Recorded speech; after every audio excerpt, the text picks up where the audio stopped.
सबसे important point है वो ये डिस्कस करेंगे कि हो जाएगा और प्रोसेसिंग टाइम जो है उसका वो मिनिमाइज हो जाएगा। अब जिन्होंने लीगल एंट्री की बेस पे करवाई हुई है, डॉक्यूमेंट्स हैं वो प्रॉपर्ली सबमिटेड है भी, यानी कि वो जो एक ब्रैकेट थी 16 टू 12 मंथ की, उसको मिनिमाइज करके पहले कंसीडर किया जा रहा है और इलीगल वालों को सबसे ज्यादा लेट टीआरसी जनरल बात करना चाहते हैं जिससे बाकी लोगों को भी फायदा हो सकता है। Hi guys, welcome to my YouTube channel, welcome to another interesting आगे एक नई इन्फॉर्मेटिव इंटरेस्टिंग वीडियो लेकर मैं आप लोगों के पास आया हूं। वेरी सॉरी मैं आप लोगों के साथ स्टे इन टच नहीं था, व्लॉग अपलोड नहीं कर सका, आप लोगों को अपडेट नहीं दे सका। काफी सारी नई नई अपडेट्स आई हुई हैं ईमेल के पॉइंट ऑफ व्यू से, पुर्तगाल की इमिग्रेशन के पॉइंट ऑफ व्यू से, फाइल लॉक के पॉइंट ऑफ व्यू से, काफी सारी चीजें हैं जो आप लोगों के साथ मैं डिस्कस करना चाह रहा था। अनफॉर्चुनेटली मैं ट्रैवलिंग पे हूं तो इस वजह से मैं आप लोगों के साथ स्टे इन टच नहीं है। Hopefully I will try my level best के आप लोगों को वीकली बेसिस पे मैं अपडेट करूंगा। अच्छा, वीडियो में 2 से 3 पॉइंट्स को हम लोग जो है ना वो डिस्कस करेंगे। सबसे पहले जो सबसे इंपॉर्टेंट पॉइंट है वो ये डिस्कस करेंगे कि ईमेल के पॉइंट ऑफ व्यू से कौन से मंथ की ईमेल जो है ना वो अपडेट कर दी गई है। सेकेंडली डिस्कस करते हैं कि पुर्तगाल की इमिग्रेशन में क्या AIMA जो IMA का डिपार्टमेंट है वो क्या नई चीजें इंट्रोड्यूस करवाने जा रहा है और या कौन सी उसने ऐसी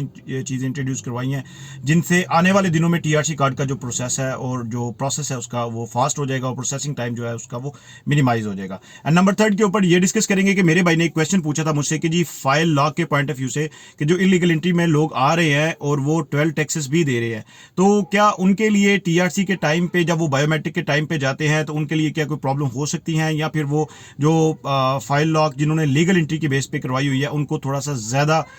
एक्सेप्टेंस रेट है या उनको थोड़ा ज्यादा TRC कार्ड दिया जा रहा है rather than the illegal entry वालों। ये इस टॉपिक के ऊपर भी बात करते हैं। जो लोग भी चैनल पे नए हैं, मेरी आपसे रिक्वेस्ट है सर काइंडली चैनल को सब्सक्राइब कर दीजिएगा, वीडियो को लाइक कर दीजिएगा, वीडियो अच्छी लगती है इसको जरूर शेयर किया करें और मैक्सिमम लोगों तक इसको शेयर किया करेंगे ताकि जितने भी लोग हैं जो इस चीज को रिसर्च कर रहे हैं देख रहे हैं उन तक इजीली हो सके। और मैं बार बार ये एक चीज रिपीट करता हूं कि जब मैंने फर्स्ट वीडियो 2023 के सितंबर में बनाई थी, आप मेरी वो वीडियो जाके देख सकते हैं, उसमें मैंने बताया था कि एंड ऑफ फरवरी, अदरवाइज जो मैक्सिमम एक डेडलाइन है वो है एंड ऑफ मार्च की। तो एंड ऑफ मार्च तक, end of February, end of March तक ये लोग क्लियर कर दिए जाएंगे मैक्सिमम जो है वो 2022 की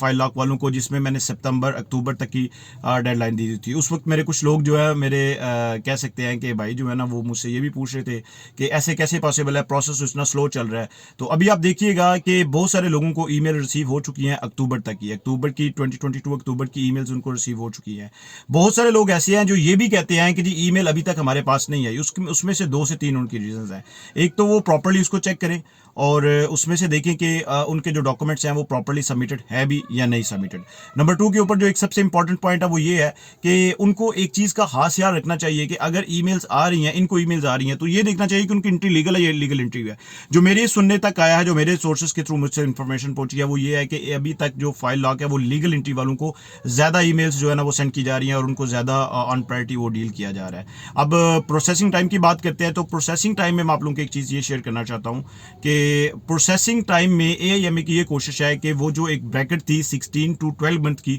उसको मिनिमाइज करके वो 10 मंथ की ब्रैकेट में लेके आने की कोशिश कर रहे हैं। लेकिन it will take a time, 1 साल का टाइम तो नॉर्मली जो 12 मंथ है वो तो एक नॉर्मली टाइम आप एक्सपेक्ट रखें, अपने माइंड में रखें। लेकिन वो लोग 6 टू 10 मंथ की ब्रैकेट में इस टाइम को लेके आना चाह रहे हैं और इंशाल्लाह आप देखिएगा कि 2024 में 2023 वालों की जो फाइल लॉक हुई थी उसमें से आप चेक कीजिएगा कि 2023 वाले बहुत सारे लोग ऐसे होंगे जिनकी फाइल लॉक हुई थी, वो बिगनिंग वाले लोग, उनको उनकी जो एक एक्सपेक्टेड टाइम लाइन है 10 टू 12 मंथ के अंदर अंदर TRC कार्ड मिला है। अब इसके अलावा जो एक सबसे इंपॉर्टेंट पॉइंट था वो ये था कि जी लीगल एंट्री में और जो इलीगल एंट्री में लोग आते हैं उसके लिए ये था कि उनकी जो एक डिफरेंशिएशन है कि जी लीगल वालों को क्यों सबसे पहले कंसीडर किया जा रहा है और इलीगल वालों को सबसे ज्यादा लेट TRC कार्ड दिया जा रहा है, इलीगल वालों की जो कंसिडरेशन है वो थोड़ी सी कम क्यों है। जो लोग भी चैनल पे नए हैं, मेरी आपसे रिक्वेस्ट है सर आप काइंडली चैनल को सब्सक्राइब भी कर दीजिएगा। अगर कोई मुझसे कंटेक्ट करना चाहता है तो मेरी इंस्टाग्राम ID भी आ रही है, मेरा टिकटॉक अकाउंट भी आ रहा है, मेरे दोनों अकाउंट्स को आप फॉलो कर सकते हैं, मुझे कहीं पर भी आप मैसेज सेंड कर सकते हैं। अगर मैं रिस्पॉन्स थोड़ी लेट करता हूँ या किसी वजह से आप लोगों को रिस्पॉन्स नहीं मिल पा रहा होता तो ट्राई किया करें कि दोबारा से मैसेज को हाईलाइट करके आप मुझे दोबारा से सेंड करें। I will be get back to you with positive and proper response. तो अगर कोई आप वैसे जनरल बात करना चाहते हैं जिससे बाकी लोगों को भी फायदा हो सकता है तो कोशिश किया करें कि उसको कमेंट बॉक्स के थ्रू हाईलाइट करें ताकि मैं कमेंट को देख के आप लोगों को रिस्पॉन्स कर सकूं। अब इलीगल और लीगल एंट्री वालों का ये सिनेरियो है कि जी जो लीगल एंट्री पे आए हुए लोग हैं उनका बायोमेट्रिक ऑन टाइम हो रहा है और वो मोस्टली वही सारे लोग हैं जो वहां पे अवेलेबल है। लेकिन इलीगल एंट्री का ये सिनेरियो है कि उसमें से बहुत सारे लोग ऐसे हैं जो वहां पे अवेलेबल है और बहुत सारे ऐसे लोग हैं जो वहां पे अवेलेबल भी नहीं है, वो किसी दूसरी जगह पे हैं लेकिन उन्होंने अपनी फाइल लॉक किसी ना किसी वे से, किसी ना किसी पर्पज के, किसी ना किसी आप ये कह सकते हैं कि रिलेशनशिप को यूज करते हुए फाइल लॉक करवाई हुई है। लेकिन एक चीज वहां पे बहुत क्लियर है, बहुत सारे लोग कंटेक्ट करते हैं, सब्सक्राइबर भी हैं, सर्बिया से कंटेक्ट करते हैं, फ्रांस से कंटेक्ट करते हैं, इटली से कंटेक्ट करते हैं, उनमें से बहुत सारे लोगों का ये इशू होता है। मैं आपको पहले भी रिकमेंड करता हूँ, मेरी एक अपनी जो एक पर्सनल ऑब्जर्वेशन है, जो मेरा जो अपना पर्सनल एनालिसिस है या एक्सपीरियंस है, मैं उसकी बेस की आप लोगों के ऊपर कहता हूँ कि किसी भी कंट्री की अगर आपने टीआरसी लेनी है तो आपको वहां पे रहना पड़ता है, आपको वहां पे टाइम स्पेंड करना पड़ता है, वहां पे जाएं, रहे, टाइम स्पेंड करें। और इसके अलावा बहुत सारी चीजें ऐसी हैं जो on the time of biometric पहले भी पूछी जाती थी, अभी भी पूछी जा रही हैं और आने वाले दिनों में भी ये पूछी जाएंगी। ये उनका एक राइट है। अगर आप उनके कंट्री में रहते हैं तो आपसे पूछ सकते हैं कि जी आपने यहाँ पे रहते हुए अगर कोई बैंक अकाउंट यूज किया है तो उसकी ट्रांजैक्शंस डेफिनेटली, अगर कोई बंदा वहां पे रहता है तो वो सुपरमार्केट में जाता है, वो वहां पे कोई बस यूज करता है, कोई सर्विस यूज करता है, तो अपने कार्ड से पेमेंट्स कर रहा होता है, तो वो शो करती होती है चीजें कि आप वहां पे एफिलिएटेड है, वहां के सिस्टम के साथ एफिलिएटेड है और वहां पे आप एक ट्रैक में लगे हुए हैं। लेकिन अगर आप आउट ऑफ स्टेशन है, वहां पे नहीं है, आप वहां से बाहर हैं, तो ये कैसे पॉसिबल है कि आप वहां पे आपकी फाइल लॉक है और आप वहां पे ये भी कंसीडर कर रहे हैं कि जी आपने वहां पे टीआरसी कार्ड भी लेना है और आप ये भी एक्सपेक्ट कर रहे हैं कि आपको जो है ना वो वैसे ही प्रोसेस के थ्रू इजीली मिल जाएगा। तो पहली बात तो यह है कि ऐसे बहुत सारे केसेस में मेरी एक अपनी पर्सनल एक्सपीरियंस है, ये है कि बहुत सारे केसेस में पहले कभी हो जाता था लेकिन अभी ऐसा कुछ सिनेरियो नहीं आ रहा, क्योंकि अभी जो नई चीजें इंट्रोड्यूस करवा रहे हैं वो लोग, और फर्दर जो नई चीजें इंट्रोड्यूस करवाएंगी, एआईएमई की प्रायोरिटी है कि वो सबसे पहले जिस चीज को डील करेगी अर्न प्रायोरिटी, वो ये है कि जो प्रोसेसिंग टाइम है इसको कम करेगी, इसको मिनिमाइज करेगी, एक जो अनएम्प्लॉयमेंट रेशियो है वो ब्रेक होगी और आने वाले दिनों में बहुत सारी अपॉर्चुनिटीज जो है वो खुल के सामने आएंगी।